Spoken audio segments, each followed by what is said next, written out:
و علیکم السلام و رحمت الله و برکاته. برادر گرامی سوال کردن که خب واقعه را که گفتین که اونا قربانی خریدن آمدن و شما می مسلکتان است که به مردم میخرین کار میکنین، ولی گفتن که قربانی ما باور نداریم، رواج است می کار میکنیم. بس شما دیگه یک تو فند بسیار یعنی پیر برش گرفته. این کار خوب نیست. خب به خاطر که او خو گناه شکت او را دعوت میدادین، سرشکار میکردین جدا.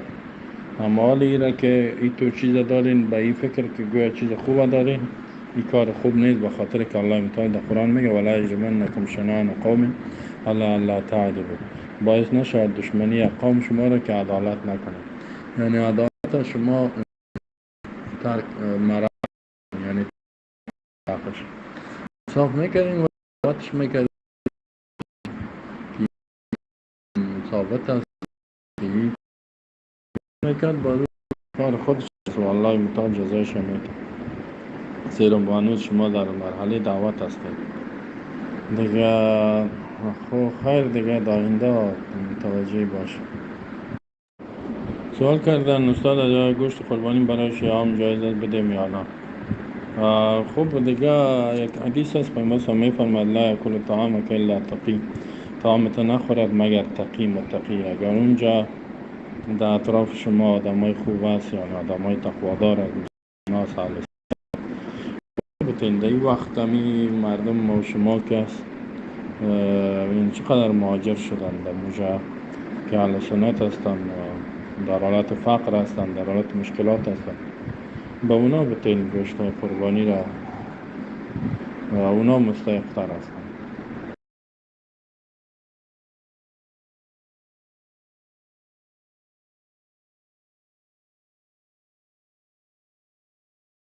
علیکم السلام و رحمت الله و برکاته. برادر ما عرفانی صاحب سوال کردن که در سر درباره سلفیت و مذاهب چهار مذهب دیگه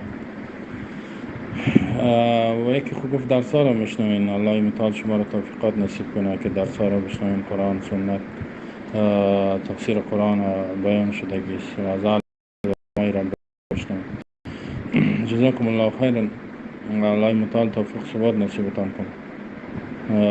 در ارتباط با سلفیت و مذاهب ایست که می اصل دینی که الله متعال نازل کرده قرآن است که وحی است و مقسم سنت پیامبر صلی الله علیه وسلم. دیگه ما و شما مکلف هستیم به قرآن سنت، زیرا الله متعال در قرآن و پیامبر و امت میگه فاستمسک بالذی اوحی الیک و محکم چنگ بزن با آن چیزی که به تو وحی می شود. وحی قرآن است و شرح حدیث است و بسیار آیات های زیاد است. قل اطیعوا الله و الرسول، بگو اطاعت کنین از الله و از رسولش. فإن تولوا فإن الله لا يحب الكافرین. اگر اعراض بکنه اینا الله این کافر میشه، الله کافر رو دوست نداره. این اگر کامل اعراض کنه بگه قرآن سنت قبول ندارم بعد از ایمان بیرون میشه. دلایل زیاد است. در دوران رسول الله صلی الله علیه و آله بود که برای پیامبر وحی میشد در مسائل زندگی ایمانی و اسلامی. قانون نظام الله می آمد در بخش عقیده عبادات هم و مردم می آمدن از رسول الله صلی الله علیه و آله بعضی چیزا می بود سوال میکردن، مشکلشان حل میشه تا وقتی که پیامبر صلی الله علیه و آله حضور داشت مردم به پیامبر رجوع میکردن. بعد از او باز صحابه علما در بینشان بود، مجتهدین بود، محدثین بود در بینشان که قرآن یاد گرفته بودن، از رسول الله صلی الله علیه و آله حدیث پیامبر صلی الله علیه و آله یاد گرفته بودن. از او سوال میکنن از علما. یعنی تو مشخص نبود که از یک نفر مشخص بیان سوال کنن. هر کسی که عالم می بود، هر کسی که علمیت وحی را می داشت سوال میکردن، زیرا الله متعال کسایی که علم ندارن یعنی وحی را نمیفهمن، دین الله را نمیفهمن، اونا را امر کردگی است که از اهل وحی، از اهل علم سوال کنن. فاسألوا اهل الذکر ان کنتم لا تعلمون. سوال کنین از اهل علم و وحی اگر شما علم ندارین، یعنی خودتان نمیفهمین. باید یا هر عمل یک مسلمان در روشنی وحی باید باشه. در هر کارت باید یک آیت یا حدیث یا آنچه که از آیت و حدیث فهم می شود یعنی حکم الله وجود داشته باشه. بنان مذهبگرایی وجود نداشت. هر کسی که عالم می بود می رفتن پرسان میکردن. این تو نبود که در مذهب ازی در مذهب. در دوران تابعین هم همین قسم بود، یعنی که تابعین کسایی رو می صحابه را دیدن ایمان آوردن، با ایمان از دنیا رفتن. با مخصوصا علمای تابعین ما و شما داریم و تابعین هم همینطور بود. مذهبگرایی و گرایش به مذهب، یعنی که ما فقط در این نظریات فتوای یک عالم عمل میکنیم دیگر را نمیکنیم. این قرن 4 پیدا شده که در آخرای قرن 4 اینمی که امام ابو حنیفه رحمت الله علیه عالم بود، مثلا مجتهد بود، اما در زندگی خودش تو یک مذهب نداشت، یعنی یک گروه از مردم بگن ما در مذهب عزیزیم در دیگر نیستیم. از هر کس سوال میکردن، از او هم میرفتن در درس، از او هم میششتن. همین قسم امام مالک رحمه الله، امام احمد بن حنبل، امام شافعی رحمت الله علیه. پس آن باز همین مذهبگرایی پیدا شد. بعضی گفت ما فقط فتوای امام ابو حنیفه رحمت الله علیه و شاگرداش امام ابو یوسف، امام محمد، امام زفر و غیره یا را قبول داریم، دیگه کسا نه. و بعضی هم گفتن ما تنها از امام مالک قبول میکنیم، بیاناتش و نظریاتش و فتواهایش دیگر را قبول نداریم. بعضی هم کسان گفتن که از امام شافعی را قبول داریم و دیگرایش نه. همین قسم امام احمد ابن حنبل. یعنی مذهبگرایی پسان پیدا شده، این در اسلام وجود نداره. مسلمان واقعی کسی است که از کل مذاهب، از کل علما استفاده میکنه.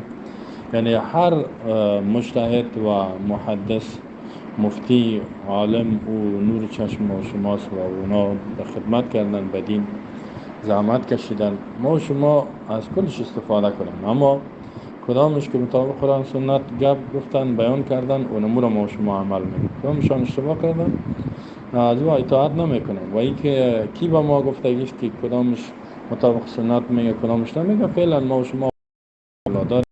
یا زمان سلسله بالا از قرآن ائمه مجتهدین وجود داشت تا این حال علما داریم، بر ما و شما یاد میتن که اینی قرآن، اینی گپ مثلا مطابق قرآن سنت است، این است، این مطابق دینی گپی یا عالم اینی مجتهد حدیث صحیح دارد، دلیل داره، اینی نداره. بنان ما و شما از هر گپی که مطابق قرآن سنت باشه یا هر فتوا و نظر باید از او اطاعت کنیم. و در حالی که می 4 مذهبی هم که امامایش بودن در معاصر خود، هر کدامیش گفته بودن که اذا صح الحدیث فهو مذهبی، حدیث که صحیح بود اونم مذهب ما. یعنی خود ائمه دین خود مکلف به اطاعت از قرآن سنت میدانستند، خود امتی رسول الله صلی الله علیه و بنده الله میدانستند، نمیگفتن و خود جایز الخطا میدانستند، میگفتن که ما خطا از ما صادر میشه، نمیگفتن که ما هیچ اشتباه نمیکنیم. پس آن اینمی تعصبات مذهبی پیدا شده. میگه امام ما اشتباه نکنه، کل گپای امام ما حق است، دیگرها که آن چیزی را میگه احتمال حق بودن داره، خطا است و هم احتمال حق بودن داره. مثلا بعضی از ها میگه که و مذهبنا حق یحتمل الخطا، مذهب ما حق است، احتمال خطا داره. و مذهب غیرنا خطا، مذهب غیر ما خطا است، یحتمل صواب، احتمال حق داره. این پسان یک تعصبات مذهبی پیدا شده. بنان اطاعت از قرآن و سنت اینمی را سلفی میگن، بعضی ایرا اهل حدیث هم میگن، بعضی ایرا باز که کسایی که با دشمنی دارن وهابی و این. وهابی چیزی وجود نداره در دنیا. اون گروه مذهب به نام وهابی نیست در دنیا. ایرا از پیش خود مردم تهمتا کردن، یعنی دشمنای اسلام و کسایی که عقاید شرکی دارن بدعتا میکنن، هم میتاپه را میزنن که وهابی و بازال پسان تکفیری و بسیار نامای دیگر هم ماندن. یه اصلی چیزا گپای دشمنای قرآن و سنت، دشمنای وحی است، میخواین که دین اسلام از نظر مردم دور بسازن و برای راست وحی الهی، یعنی همون وحی خالص که است، دین خالص که است، مردم از او دور کنن. به می خاطر اهل حق تهمتا میزنن، بهتانا میکنن. حقیقت نداره. ما شما باید ثابت قدم باشیم با آنچه قرآن و سنت میگه. و این بهتانا در دوران رسول الله صلی الله علیه و شده و پیامبر صلی الله علیه و شاعر میگفتن، کذاب میگفتن، ساحر میگفتن، دیگه مجنون میگفتن، یعنی مختلف گپا را میزدن. دیگه الله به ما شما توفیق عمل نصیب کنه با آنچه حق است عمل کنیم. هر چیزی که قرآن سنت میگه این منهج صحیح است، چیزی است که الله نازل کرده است و از ما و شما خواستگی است. و در قصه تهمت های مردم باید نباشه. و علیکم السلام و رحمت الله و برکاته. سوال کردم برادر ما آزان گفتن در گوش نوزاد باید روز چندم آزان گفته شد، داخل کدام گوش آزان اقامه شد. در آزان گفتن اختلاف است. بعضی علما میگن که حدیث ضعیف است، ولی در حدیثش مقال است، یعنی ضعف وجود داره، اما در مجموع که جمع شود باز به درجه حسن میرسه.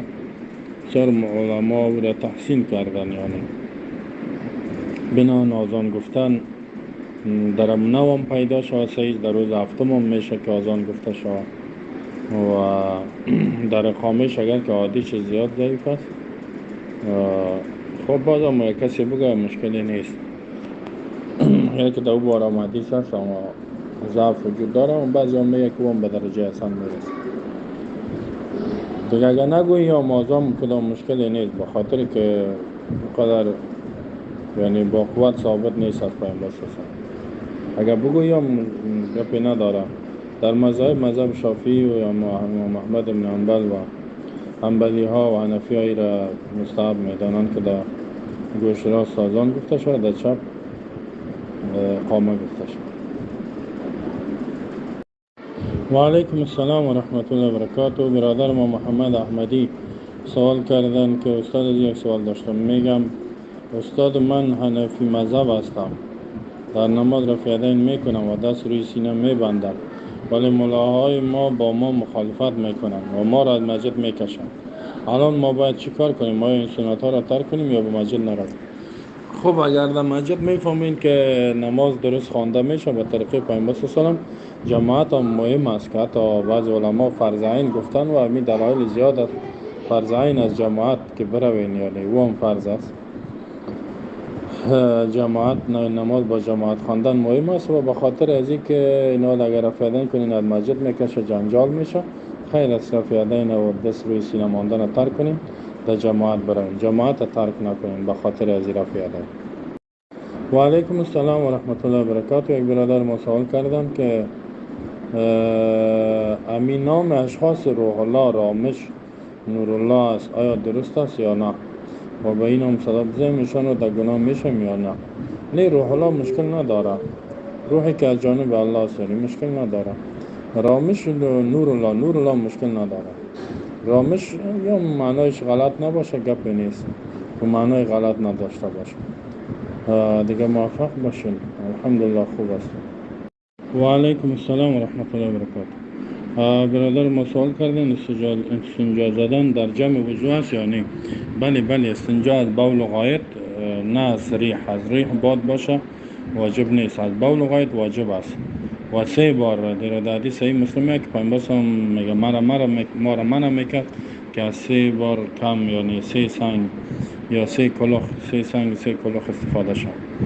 اگر با آب شوم تنها آب هم کفایت میکنه، اگر دوش باشه بهتر است. اول سنگ یا کاغذ تشناب بعد از او کت آب بشوید، یعنی غایط میرود، مواد غایطه تشناب یا باول میکنه یا مزی میاد، مثلا در این صورت ها استنجا واجب است، باید که محل پاک بشوید. اگر تنها چیز است تنها پیشاب میره مرد، با ضرور نیست که کل سایه خدا بشه، تنها مقبله بشه کفایت میکنه فرج خدا. و علیکم السلام و رحمت الله و برکاته. سوال کرد برادر ما که در مسافرت گفت نماز قضا میشه، یک مشکل پیدا میشه. خب بعضی وقت شاید فراموش کنه یا خوابش ببره، این مشکل دیگه مشکل نباشه. باز دیگه قضایی که باز میاری در حضر، یعنی در خانه که آمدی باز مسافرانه را هم قصر میخوانی، پوره نمیخوانی. نمازی که در مسافرانه قصر شده چه قضا شده، در مسافرانه نماز قضا شده، در خانه که آمدی او را قصر میخوانی، 4 رکعتی را 2 میخوانی، 4 نمیخوانی. و علیکم السلام و رحمت الله و برکاته. برادر ما سوال کردن، عبدالودود است نام شما شاید، که کسی است که نماز بخی ترک میکنه، سال 1 مرتبه 2 مرتبه میخوانه، کلمه میگه بعضی وقت میخوانه نمیخوانه. خب بعضی وقت که خوان به حساب کلمه صحیح است، اما ترک نماز حکمش اگر که اختلاف علما است صحیح همی است که برش پامانده شود گفته شود که ترک نماز گناه کلان است، کفر است. زیاد دلایل همیست که ترک نماز کفر است.